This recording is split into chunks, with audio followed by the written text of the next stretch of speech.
Dear students, welcome back to elegant classes. मैं कोमल दाइमा पिछले कुछ दिनों से आपको इकोनॉमिक्स पढ़ा रही हूँ for your CUET as well as your 12th board examination, right. So इससे पहले हमने आपका माइक्रो, ठीक है, micro, macro, sustainable development and PYQs के 3 सेट कर लिए। सो हम लोगों ने micro, macro and sustainable development कर लिया है और पीवाईक्यूज के 3 सेट किए हैं और आज हम सेट 4 करेंगे, ठीक है।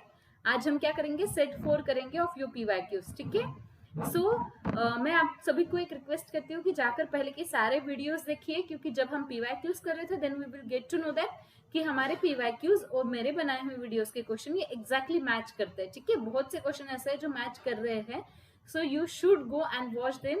ये आप इसे एज ए रिविजन ले सकते हो, ठीक है। आप इसे एज ए रिविजन ले सकते हो। कैसे, देखिए, अगर आप लोगों ने सिलेबस कंप्लीट कर लिया है, ठीक है, तो आप इसे एज ए रिविजन लीजिए जिसमें आपके कंसेप्ट्स क्लियर हो रहे हैं, क्योंकि मैंने कंसेप्ट्स लिए हैं, प्लस आपका रिविजन हो रहा है, ठीक है, प्लस आपका रिविजन हो रहा है कंसेप्ट्स का। And then main thing is आप एमसीक्यू की प्रैक्टिस कर रहे हैं। आप क्या कर रहे हैं, एमसीक्यू की प्रैक्टिस कर रहे हैं। तो take this video as your revision, okay. So let's start with the first question. आज हम हमारा फर्स्ट क्वेश्चन देखते हैं क्या है, ठीक है। So let's start with it, okay. Okay, when consumption function starts from Y axis it indicates that, ठीक है। अगर कंजम्पशन फंक्शन वाई एक्सिस से स्टार्ट हो रहा है तो ये क्या इंडिकेट करता है, वाई एक्सिस से स्टार्ट हो रहा है तो ये क्या इंडिकेट करता है, ये पूछा गया है क्वेश्चन में, ठीक है। सो ये क्या इंडिकेट कर रहा है कि आपकी इनकम भी क्या है, जीरो है। इनकम क्या है, जीरो है, ठीक है। और फिर भी आपका कंजम्पशन चल रहा है, ठीक है। क्योंकि देखिए, अगर आप एक 23-24 के एज में है, आप घर से दूर आए जॉब ढूंढने के लिए, सपोज, ओके। तो आप घर से क्या करते हैं, कुछ पैसे लेकर आते हैं, कुछ पैसे मनी आप लेकर आते हैं। क्यों लेकर आते हैं, क्योंकि आपको अगर जॉब ढूंढने में 2 महीने लगते हैं, ठीक है, अगर आपको 2 मंथ्स लगते हैं पूरे, तो यू नीड कि आप खाना खाए, ठीक है। आपके नीड्स क्या होंगे कि आपको खाना रहे, आप एक अच्छे रूम में रहे, ठीक है, एक अच्छे रूम में रहे, ये आपके नीड्स होंगे। तो इसके लिए आपको आपका कंजम्पशन तो करना पड़ेगा। ऐसा कभी हो सकता है क्या कि आपकी इनकम जीरो है तो आप जीरो कंजम्पशन करेंगे? Not at all. आपका एक्सपेंडिचर जीरो कभी नहीं होगा, ठीक है। एक्सपेंडिचर जीरो होगा क्या, नहीं होगा। क्यों नहीं होगा, क्योंकि we are a human being, हमें खाना चाहिए, रहने के लिए घर चाहिए, पानी चाहिए, और इन सब में खर्चा आता है, ठीक है। इन सब में क्या आता है, खर्चा आता है। सो कौन सा ऑप्शन सही होगा, option 2 is the right answer. Consumption is a positive when income is zero, ठीक है। जब इनकम जीरो होती है तब कंजम्पशन क्या होता है, पॉजिटिव होता है। ऐसे कंजम्पशन को क्या कहते हैं, what we can call, like इस कंजम्पशन को क्या कहा जाता है, तो इसे हम ऑटोनॉमस ऑटोनॉमस कंजम्पशन कहते हैं, ठीक है। ऑटोनॉमस कंजम्पशन कहते हैं, in which income is zero but we are expenditure तो हम लोग कर रहे हैं, ठीक है। वी आर एक्सपेंडिचरिंग, हम खर्चा तो कर रहे हैं, वी आर हम लोग क्या कर रहे हैं, खर्चा तो कर रहे हैं, बट इनकम क्या है हमारी, जीरो है, ठीक है। हम कंजम्पशन तो कर रहे हैं, we are consuming things but we have zero income, ठीक है। This is called as autonomous consumption. इससे ऑटोनॉमस कंजम्पशन कहते हैं, ओके। आई होप आपको समझ में आया हो, ठीक है।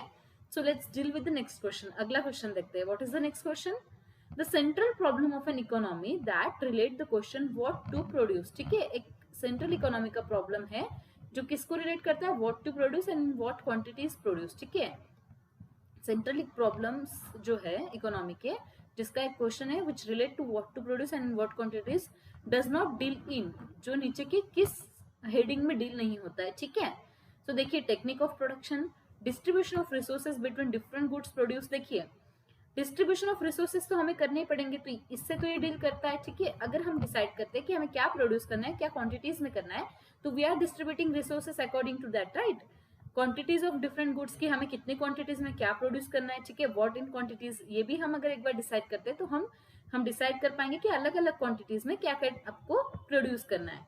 Combination of goods to be produced in the economy, ठीक है। कितने कॉम्बिनेशन ऑफ गुड्स बनेंगे, ठीक है। टी प्लस कॉफी बनेगी या नहीं बनेगी, ठीक है, या फिर टी प्लस मिल्क का कंजम्पशन ज्यादा, मिल्क का ऑफकोर्स कंजम्पशन नहीं होता, बट सपोज प्यूरिफाई वगैरह ये सब प्रोसेस हो जाती है, ठीक है। तो किसकी ज्यादा जरूरत है, इस कॉम्बिनेशन की जरूरत ज्यादा है या टी प्लस बोनविटा के इस कॉम्बिनेशन की हमें जरूरत ज्यादा है, ये डिसाइड करेंगे हम लोग, ठीक है। तो ये भी हम कब डिसाइड करेंगे कि हम क्या प्रोड्यूस करें, उसके बाद डिसाइड होगा, ठीक है। सो टेक्निक ऑफ प्रोडक्शन इसका आंसर है, ठीक है।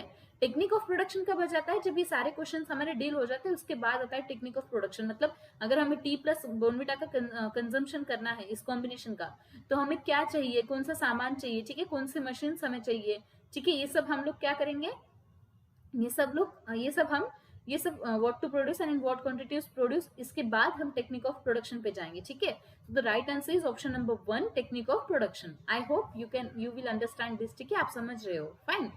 चलिए अभी आपका last question, third question discuss करते हैं, which is the question number 3।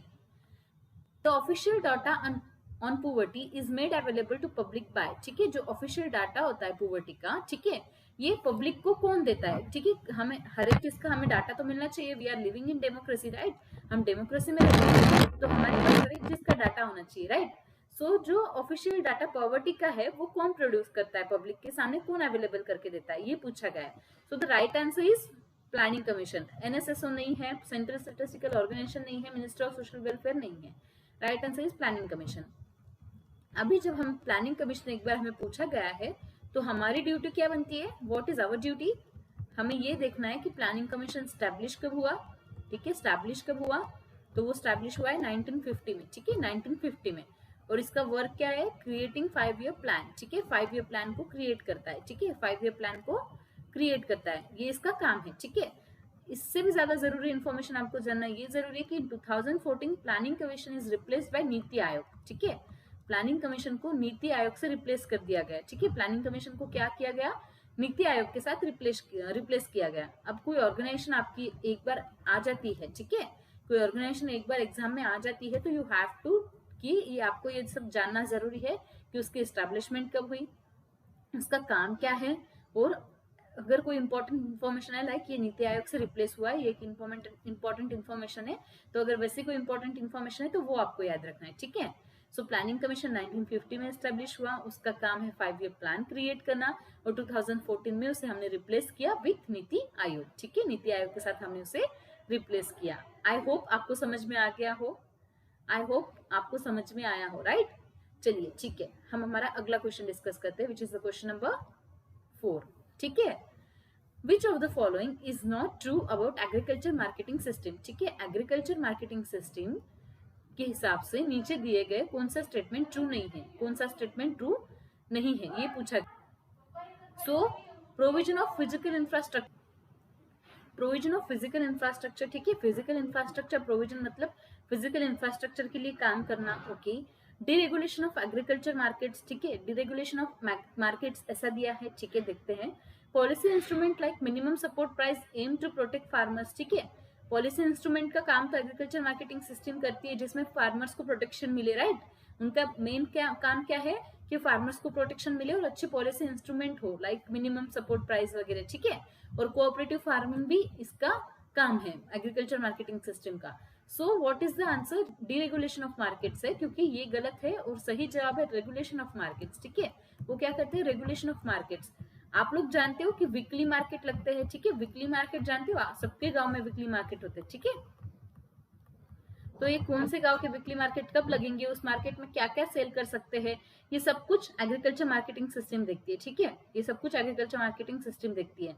कहाँ पर मार्केट लगनी चाहिए? ऐसी जगह पे मार्केट लगनी चाहिए जिससे ट्रैफिक जाम ना हो, हर एक को मार्केट, हर एक को अपनी अपनी स्पेस मिले ताकि वो अपना मार्केट वहां पर लगा सके। ठीक है, ये सारी चीजें एग्रीकल्चर मार्केटिंग सिस्टम में आती है। सो डीरेगुलेशन ऑफ मार्केट्स नहीं है, regulation of market is the right answer. ठीक है, so option 2 is the right answer now. Okay, क्योंकि नॉट ट्रू पूछा गया है हमें। ठीक है, नॉट ट्रू पूछा गया है।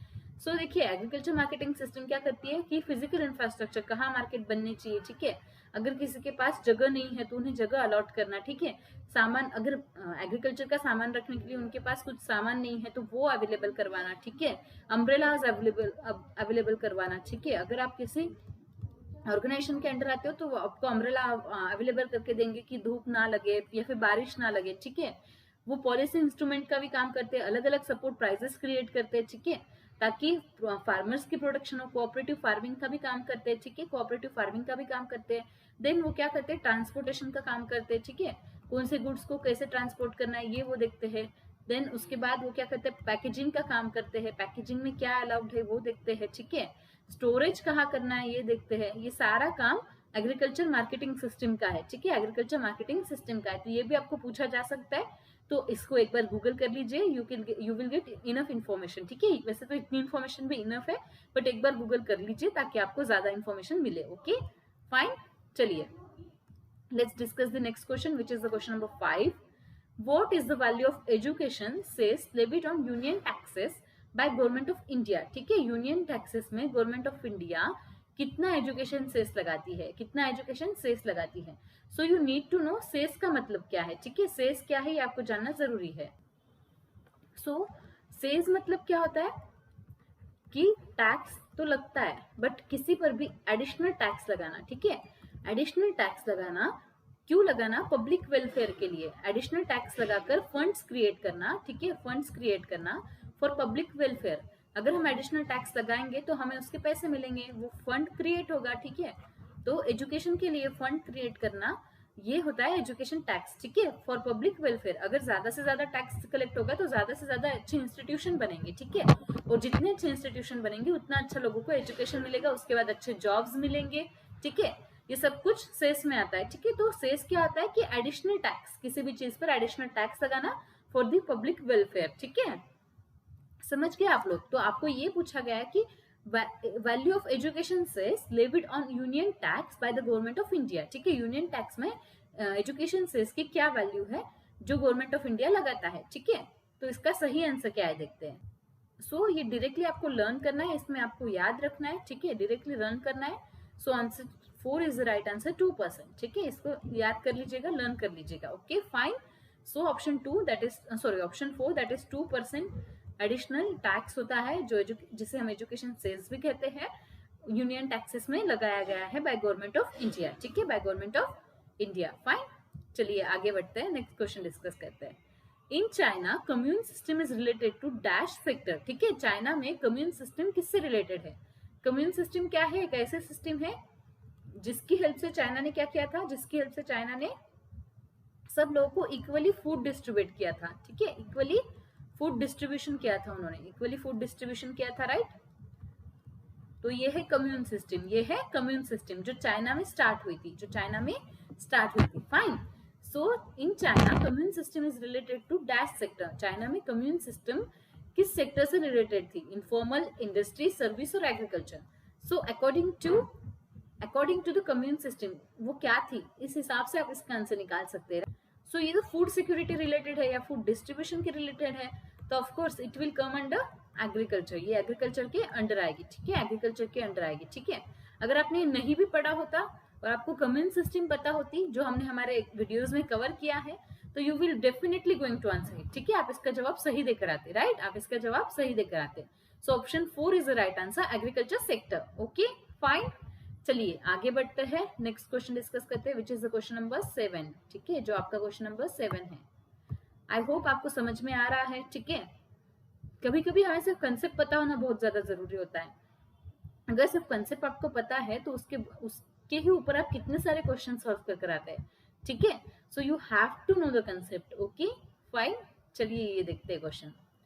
रुपीज 48,000 करोड़. ठीक है, 48,000 crore rupees is allotted for PM Awas Yojana in this year's budget. ठीक है, इस साल के बजट में 48,000 करोड़ रुपीस क्या हुए हैं?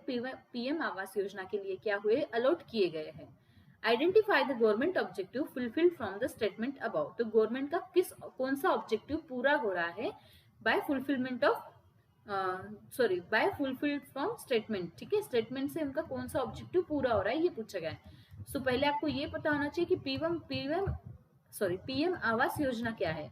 इसमें वो लोगों को, पुअर लोगों को, गरीब लोगों को घर बांध के दे रहे हैं. ठीक है, they are giving house to poor people. ठीक है, जो बिलो पॉवर्टी लाइन है. ठीक है, इन लोगों को वो क्या कर रहे हैं? घर प्रोवाइड करके दे रहे हैं. ठीक है, घर बांध कर दे रहे हैं. सो अभी देखिए द मेन थिंग, हम इसका आंसर तो देख लेंगे लेकिन एक मेन थिंग आपको क्या देखनी है?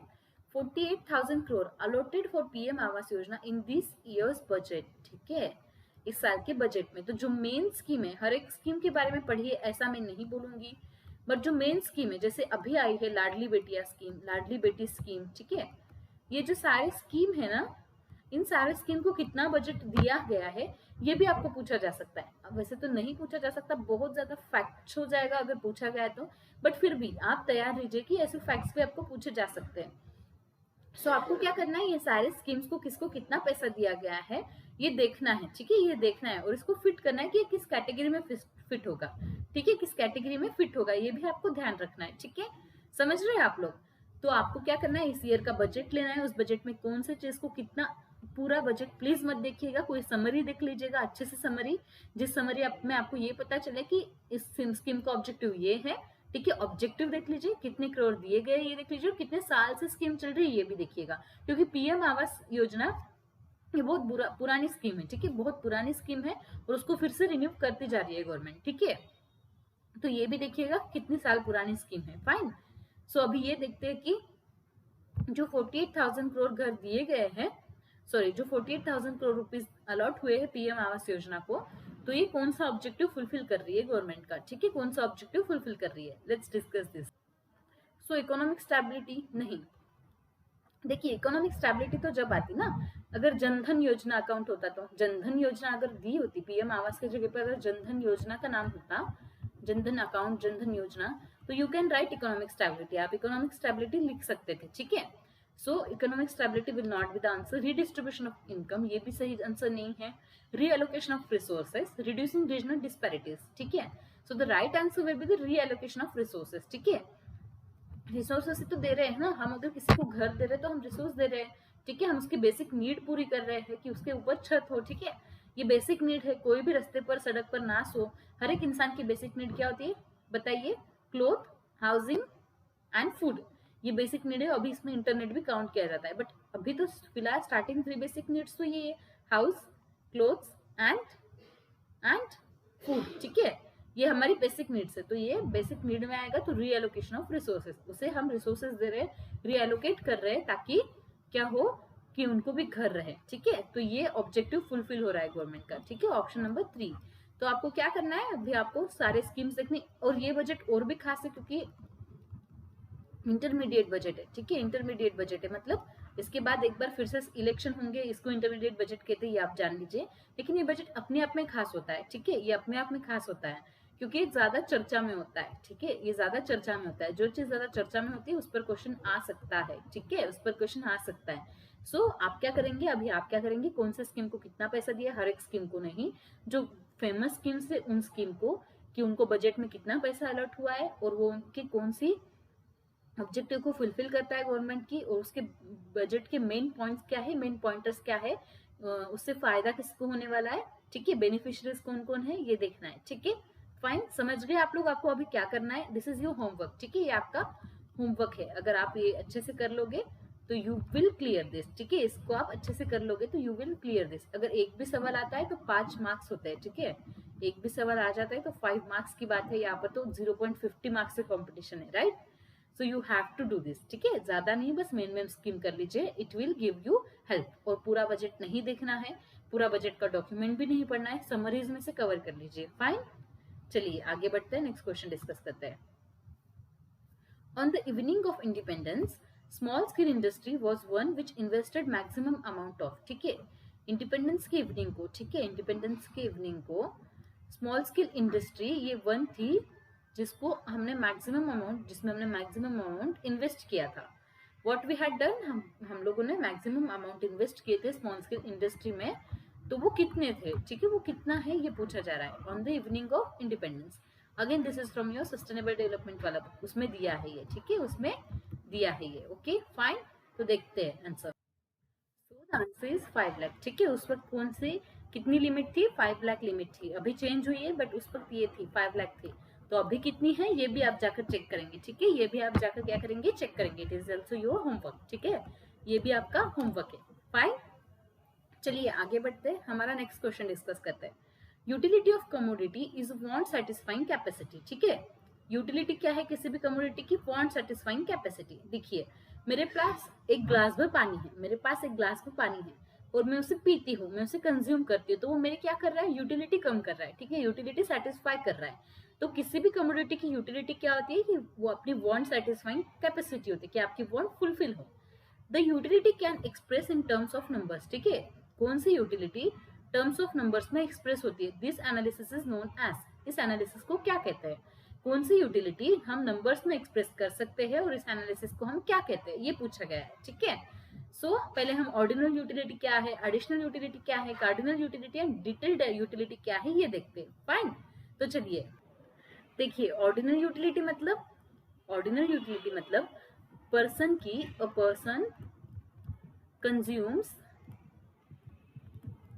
Goods can't be measured in numbers, ठीक है। उसको कितना सेटिस्फेक्शन मिला है ये नंबर्स में हम क्या कर सकते हैं, मेजर नहीं कर सकते। This is the ordinal utility analysis, कि पर्सन जो अलग अलग डिफरेंट चीजें कंज्यूम कर रहा है उसका सेटिस्फेक्शन हम नंबर्स में काउंट नहीं कर सकते, ठीक है, बट उसको हम एक ऑर्डर में लगा सकते हैं। वी कैन अरेंज दिम इस ऑर्डर, ठीक है।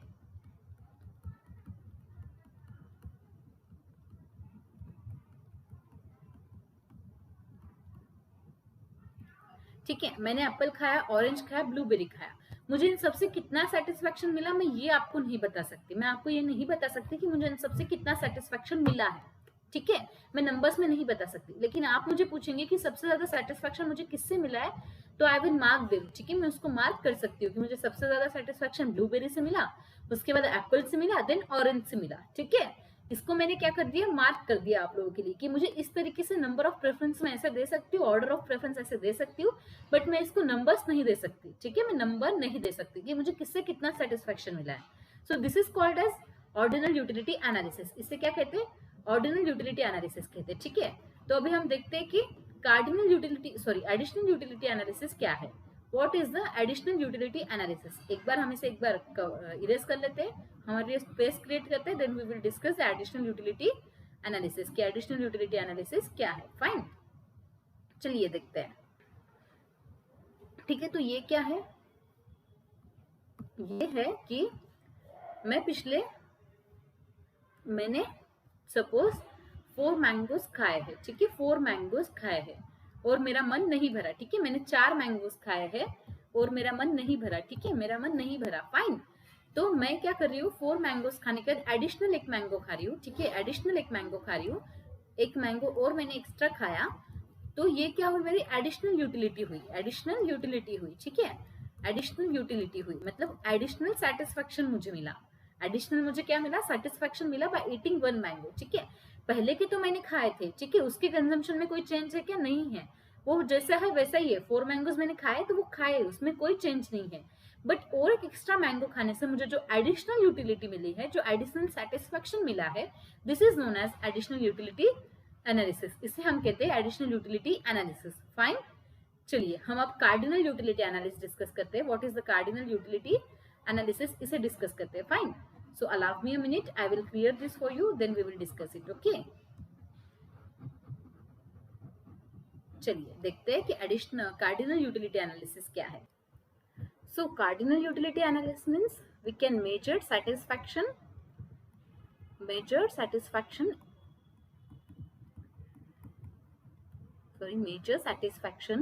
इन नंबर्स, ठीक है, हम हमारे सेटिस्फेक्शन को नंबर्स में क्या कर सकते हैं, मेजर कर सकते हैं। This is known as cardinal utility analysis, ठीक है, इसे कहते हैं कार्डिनल यूटिलिटी एनालिसिस। तो क्वेश्चन क्या पूछा है, utility can express in terms of numbers, ठीक है। So the right answer is option number 3, ठीक है, option number 3 is the right answer, the cardinal utility analysis. Okay fine, समझ गए आप लोग ऑर्डिनल, एडिशनल एंड कार्डिनल का meaning. We can take detail, we can also see the detail utility analysis, ठीक है, detail utility analysis का भी मतलब हम लोग एक बार देख लेते हैं। So it is just given, there is nothing meaning in it, okay, it is just given. So I hope you understand the ordinal, additional and cardinal utility analysis, okay, I hope आपको ये समझ में आया हो।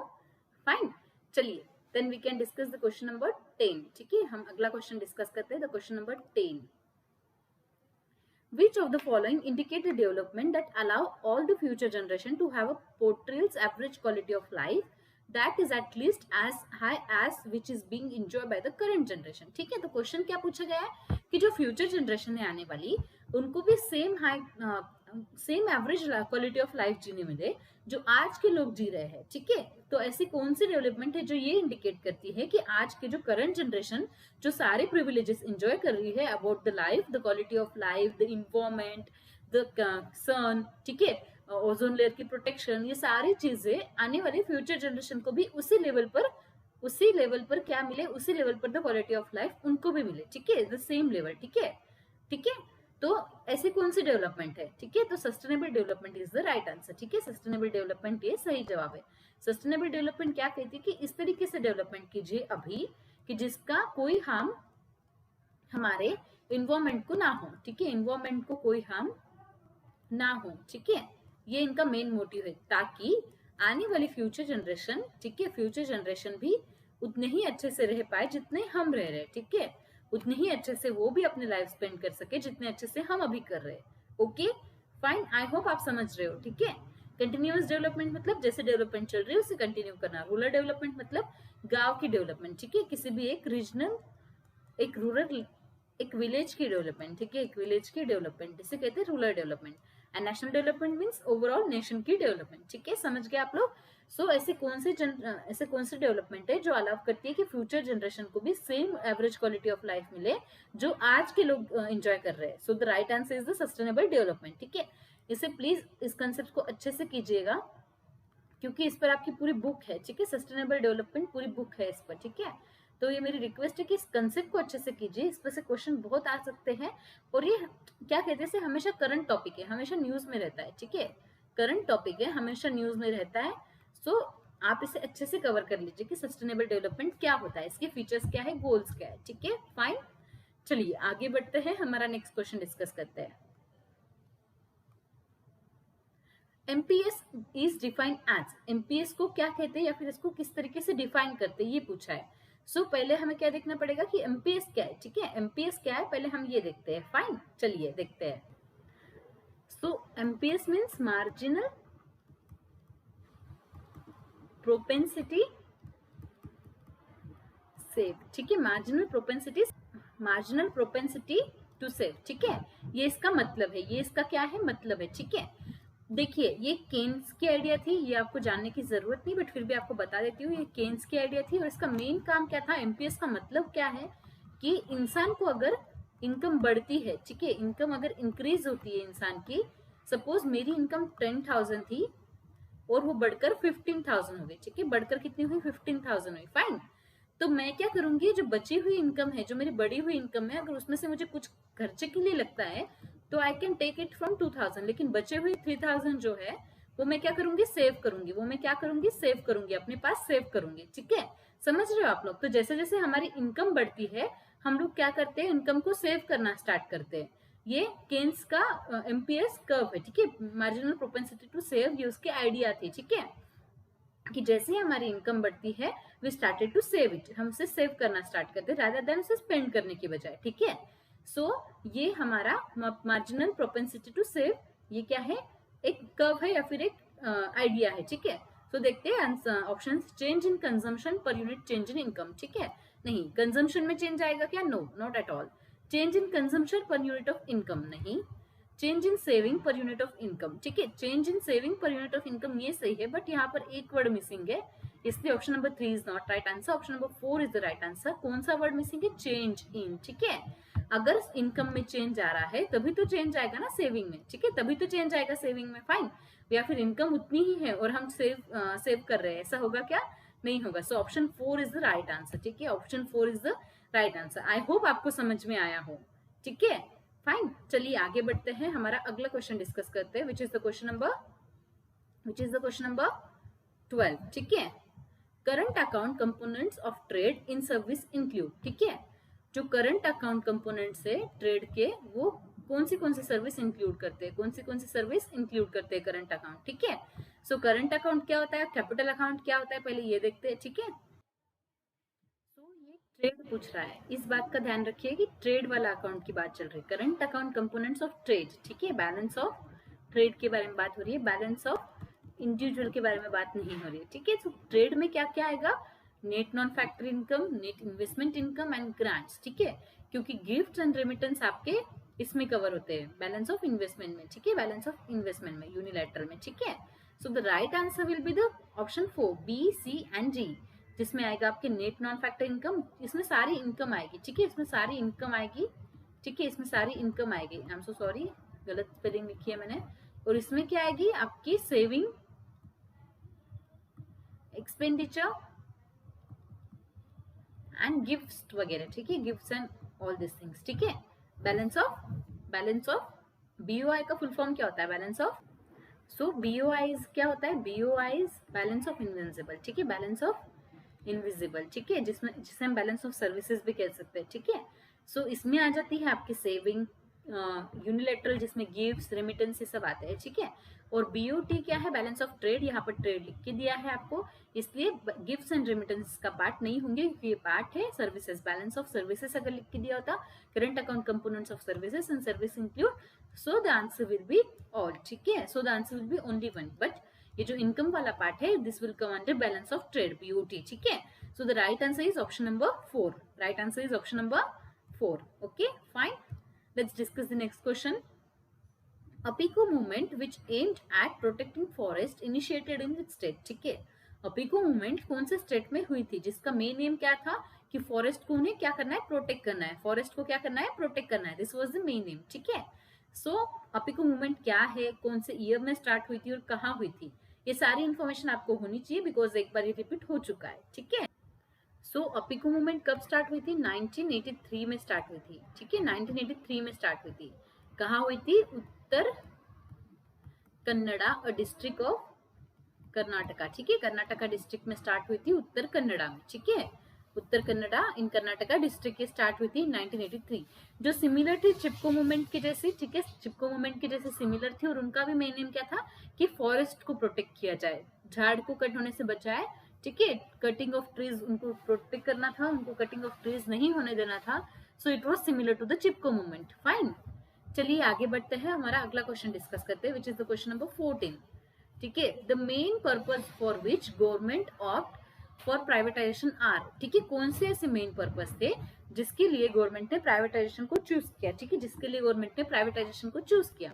Privatisation मतलब what is the meaning of privatisation, कि जो सारे गवर्नमेंट इंस्टीट्यूट है, ठीक है, जो सारे गवर्नमेंट इंस्टीट्यूट है उसे उन्होंने परमिशन दी कि आप भी इन्हें ओपन कर सकते हैं। फॉर एग्जांपल गवर्नमेंट हॉस्पिटल, ठीक है, गवर्नमेंट हॉस्पिटल, अगर एक आज भी हमारे पास सिर्फ गवर्नमेंट हॉस्पिटल होते तो सब लोगों को ये सारी सुविधाएं मिल सकती थी, सब लोगों को ये सारी सुविधाएं मिल सकती थी या नहीं मिल सकती थी, नहीं मिल सकती थी, क्योंकि हॉस्पिटल्स बहुत कम हो जाते, ठीक है, हॉस्पिटल्स बहुत कम हो जाते और पेशेंट्स बहुत ज्यादा हो जाते, ठीक है। तो गवर्नमेंट ने परमिशन दी कि we can open private hospital, ठीक है, तो इसे कहते हैं कि गवर्नमेंट नेशनलाइजेशन से प्राइवेटाइजेशन होना, ठीक है। सो गवर्नमेंट के मेन पर्पस क्या थे प्राइवेटाइजेशन के पीछे, क्यों उन्होंने प्राइवेटाइजेशन को चूज किया, what are the main purposes, ये क्वेश्चन पूछा गया है, ठीक है। टू इम्प्रूव फाइनेंशियल डिसिप्लिन, ठीक है, फाइनेंशियल डिसिप्लिन को इम्प्रूव करने के लिए, ऑफ कोर्स अगर हमारे पास अगर हम मेडिकल में डॉक्टर बन जाते, ठीक है, बहुत सारे डॉक्टर हो जाते हैं और गवर्नमेंट हॉस्पिटल में इतने डॉक्टर्स को जगह ही नहीं है, तो हमारे फाइनेंशियल डिसिप्लिन का क्या, ठीक है। सो अगर हम हमारा प्राइवेट क्लिनिक ओपन करते हैं, और उस क्लिनिक में क्या करते हैं, हम ट्रीट करते हैं लोगों को, तो इससे हमें इनकम मिलेगी, राइट, तो फाइनेंशियल डिसिप्लिन चेंज होंगे, इंप्रूव होंगे, हाँ, हमारे सबको क्या मिलेगा, पैसा मिलेगा, सबको मनी मिलेगा, दिस वाज द एम, ठीक है, ये एक एम था। Number 2, to facilitate modernization, of course modernization को फैसिलिटेट करने के लिए, अलग अलग कंट्रीज में जाके देखिए नेशनलाइजेशन नहीं है, बहुत से जगह प्राइवेटाइजेशन पूरी तरीके से है, ठीक है, हम लोगों ने फिर भी कुछ चीजों को प्राइवेटाइजेशन नहीं किया, फॉर एग्जाम्पल रेलवेज, ठीक है, रेलवेज ये अभी भी क्या है, नेशनल है, ठीक है, रेलवेज अभी भी नेशनल है, प्राइवेट है क्या, नहीं है, ठीक है।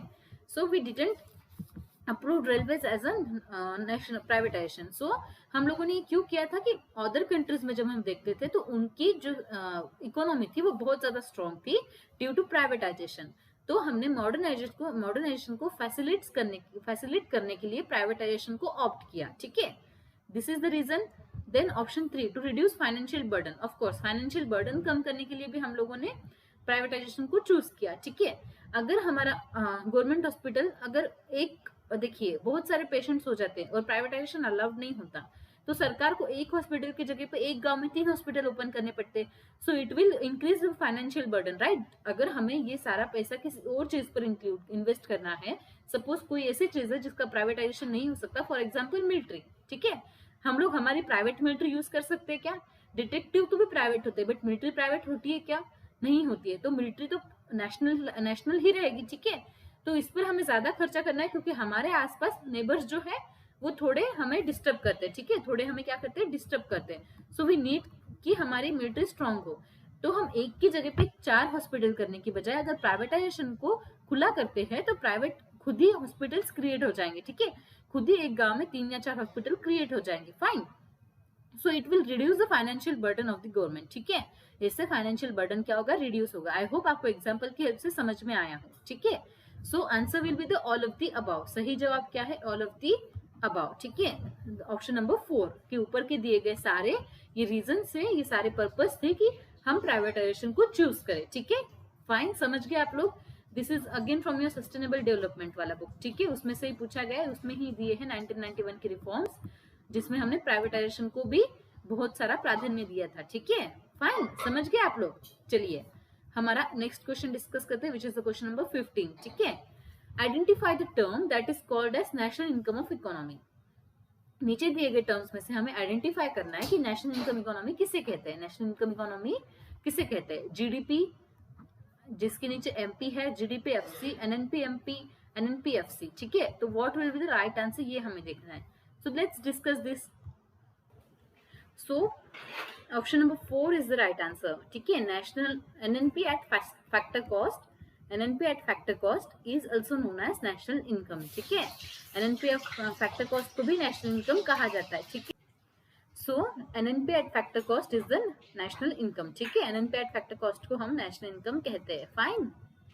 चलिए, तो आई होप आपको क्लास समझ में आई हो, ठीक है, I hope you understand everything from this class, और आप इसका एडवांटेज लो, साथ ही साथ जो वीडियोस मैंने बनाए हैं उसका एडवांटेज लो, क्योंकि हमने देखा कि बहुत से क्वेश्चन सिमिलर है, ठीक है, बहुत से क्वेश्चन सिमिलर है और बहुत सी कंसेप्ट रिपीट हुई है उन वीडियोस में। तो अगर आप ये देख के जाओगे तो आपको डेफिनेटली हेल्प होगी, फॉर 15 to 20 मार्क्स तो डेफिनेटली हेल्प होने वाली है। और आपके एग्जाम में तो 1 मार्क की भी वैल्यू है, राइट, 1 मार्क की भी वैल्यू है। So I hope you will watch those videos, ठीक है। Thank you so much. We will meet in the next video with the set 5 of the question, ठीक है। बचे हुए क्वेश्चन हम अगले वीडियो में करते हैं, सेट 5 में करते हैं। अभी तक हमने सेट 4 किए हैं और आपको इससे एक आइडिया मिल रही है कि किस तरीके से क्वेश्चन पूछे जा सकते हैं, राइट, और हमें किस ट्रिक्स को यूज करना है। तो सबसे ज्यादा मेन चीज क्या है कि आप कंसेप्ट पे फोकस कीजिए, ठीक है, आप कंसेप्ट पे फोकस कीजिए, you will learn many things, ठीक है। कंसेप्ट पे अगर आप फोकस करेंगे तो आप ज्यादा से ज्यादा क्वेश्चन सॉल्व कर पाएंगे। 50 में से 40 question you are going to solve on concept, ठीक है। 40 क्वेश्चन तो ऐसे होंगे जो आप कंसेप्ट पे ही सॉल्व करेंगे। बचे हुए 10 क्वेश्चन जो आपको याद रखने पड़ेंगे, मेमोराइज करने पड़ेंगे, ठीक है। But focus on concept, concept पे फोकस करते हो तो you will going to kill the examination, right, आप बहुत अच्छा करेंगे, ठीक है, फाइन। चलिए आगे चलिए, thank you so much, let's meet in the next video जहां पर हम सेट 5 डिस्कस करेंगे। Thank you everyone.